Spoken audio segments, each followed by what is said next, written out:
இது கேணி சார். இது கேணிக்குள்ளே தண்ணி வரும். இந்த தொட்டி நம்பி இந்த தொட்டிக்கு வரும். இந்த தொட்டிலேருந்து இப்படியே போகும். இதில் தான் காட்டுக்குள்ளே போய் பாயும். இந்த பக்கமாக அப்படியே போகும்.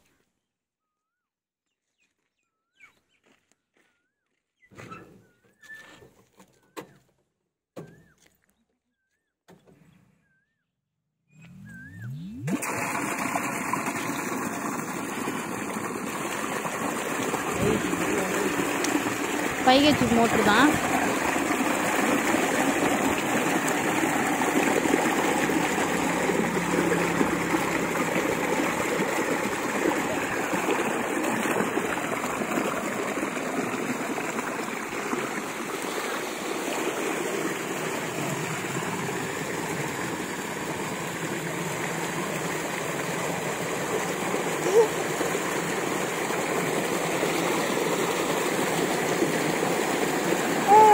மாட்டுக்கு இங்கே தான் தண்ணியெல்லாம் காமிப்போம்.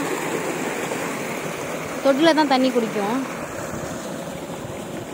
மாடு ஆடு எல்லாமே இந்த தொட்டியில் தான் தண்ணி குடிக்கும். நாங்களுமே தொட்டியில் தான் தண்ணி குடிப்போம்.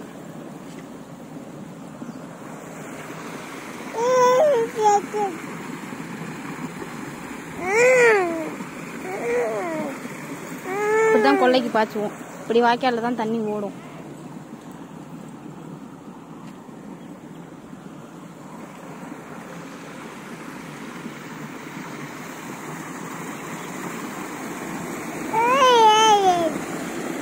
தாராளமாக வெள்ளமாக பண்ணலாம். தண்ணி நிறையா இருக்கும்.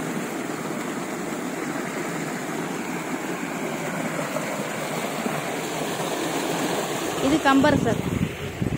2 போர் தண்ணியும் கேணிக்குள்ளே ஊற்றும். கம்பர்சர் போட்டோம்னா 2 போர் தண்ணியை கொண்டு வந்து கேணிக்குள்ளே ஊற்றும். கேணிக்குள்ளேருந்து நாங்கள் 5 kg மோட்ரு போட்டு எடுத்துக்கிட்டு இருக்கோம். நீர்மூழ்கி மோட்ரு போட்டிருக்கோம்.